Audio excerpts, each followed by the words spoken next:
So, GDScript Part 2. Sequels are never good as the original.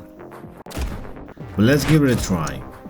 This is a series about GDScript as a language, in isolation, in which I believe it is a fun and entertaining way to do it. If you haven't seen the first part and I learned how to pin related videos and most importantly, I remembered to do it, it should appear in the top right corner. And if someday you do change this location or disable this function, well, sorry, I cannot predict this beforehand. Continuing where we left, we have this lovely mind map. And we can briefly talk about the operator assignation with an equals. Do you remember something from school? Probably like me, you remember people, places or situations, but nothing, absolutely nothing about algebra, and let me tell you this, it is completely fine. Now is when most people put that, oh yeah, that same face that you are doing right now, and start saying something like, oh no, now let's try this again. If this is your case, don't worry, there is an easy solution. If you don't see any recommendation right now, I'm probably giving up with this recommendation thing, or maybe, just maybe, I didn't make that video about the keys to success that I'm planning to do.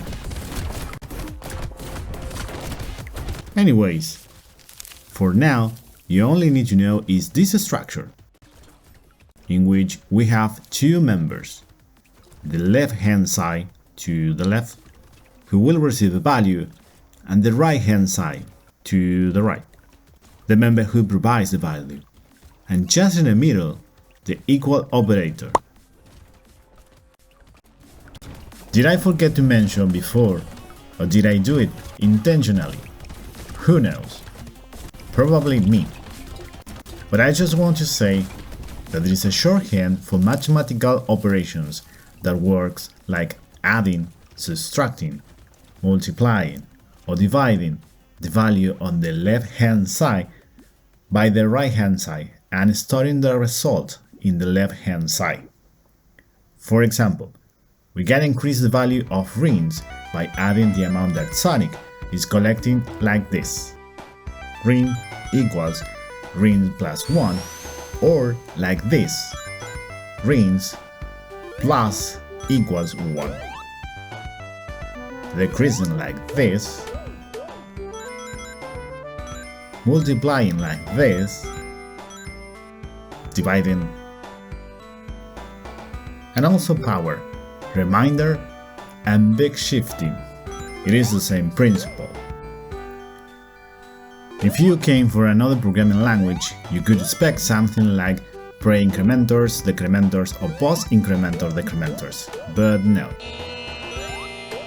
At least right now, in Godot 4.6, it's not the case. We carry over from the last video the concept of conditional and logic operators. Have you ever wondered what will happen if? That's exactly the question. Here is when we need to add a statement in order to be evaluated with two possible results. Yes, that thing will happen, or no, that thing will not happen. For example, if it is late at night, you are tired of being mining all day long, you should go to sleep in your bed. And because the conditions are met, it is nighttime, you can proceed to sleep, at least in Minecraft. Perhaps because there is no cell phone to distracting you. In code, the statement is made with the reserved keyword if, followed by any Boolean statement and a colon. This creates a new block of code marked by a new hidden segment, and everything you put inside this block will only execute if the preceding Boolean statement is true. Otherwise, it will be ignored and pretend as if it doesn't exist. Now, can you imagine what happens when it's not late at night and you try to sleep? you've set your spawn point. This behavior occurs in this way because the conditions are not met. It is daytime, and therefore you cannot sleep, at least in Minecraft. But you can trigger some functionality like setting your spawn point like this. Introducing the else statement. This is the new structure to remember. The reserved keyword else follow only by a column, a new line with a new event segment. Else cannot be declared alone. It should be preceded by an if statement and in the same level of indentation. The if statement could be alone, but not in the case of the else statement. It's similar to Steam and deals. You see from time to time Steam with no deals, and then those massive summer discounts, and ended up getting a new game, even if you already have like 84 in your library. Yeah, I know that feeling. In Minecraft, technically speaking, first you need to know if you are more than 2 blocks away of your bed in order to sleep.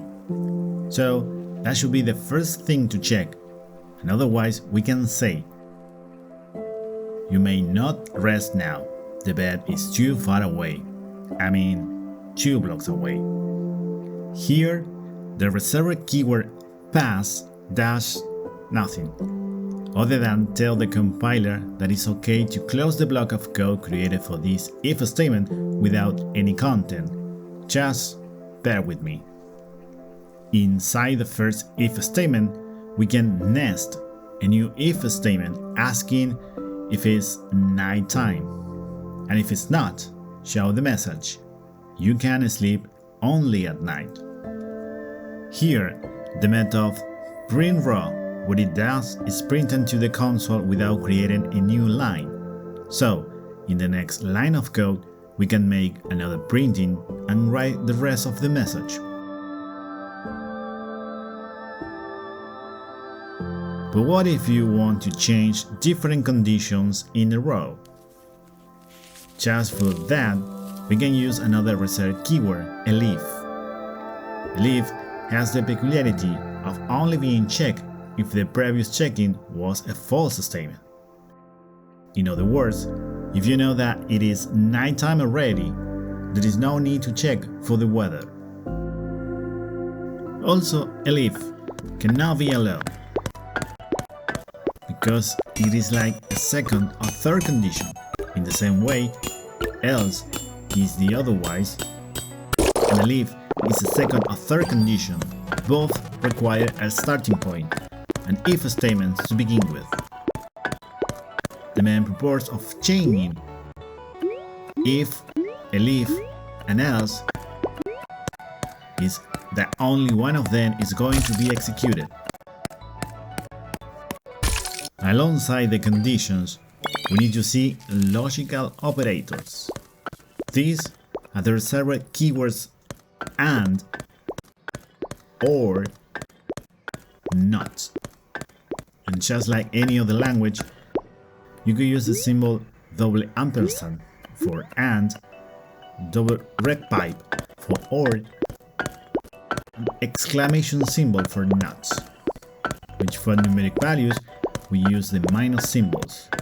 We saw that in the previous video. It is more natural to use words than a symbol, but for all the developers, they might prefer the second option. This is up to you. What these words do is connect two conditions together and create a new Boolean value following a couple of rules, known as truth tables.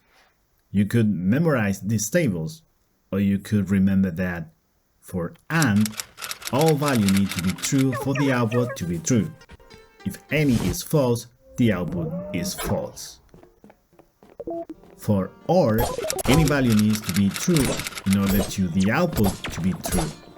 Just with one, we don't care about the rest of the conditions. Not simply change the condition from true to false, or the other way around. For example, we could ask a question, if is nighttime and at the same time you are less than 2 blocks away from your bed, you could proceed to sleep. In this case, both conditions need to be true in order to have a sweet dreams, but if it's not nighttime, or you are too far away from your bed, or both conditions are false, then the entire if statement is false and therefore we go to the else statement. Now we can check at the same time if it's nighttime or if the weather is thunderstorm in order to allow the player to sleep. We can use another if statement just below the first one. This will act as a separate checker. No matter what's happened before, it starts all over again. We have a boolean var called isSpawnPointSet, and it will act as a flag. Initially it's false, so we need to negate this one with the not operator. Then immediately change to true, so it will enter the first time, but not the rest of the execution, unless another part of the code change this value to false again. You could add as many if, elif, else statements as you need, but be aware that adding too many checkers, especially nesting if, makes it difficult to read the code. There are some strategies to avoid this, but for now, let's make it real, and then, when it all comes together, we could focus on readability, maintainability, scalability, and good practices. But first, we walk, and then we run.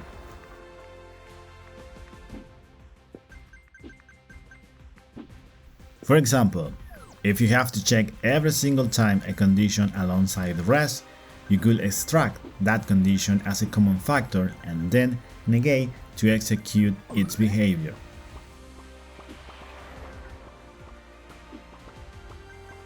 And with that, I think we hit the end of this video.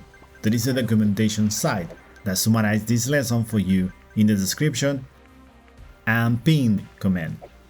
You see, both statements are true. And finally, I have to say thanks for watching. If you like this type of video, let me know with your likes and comments. Have a wonderful day and see you in the next one. Bye bye.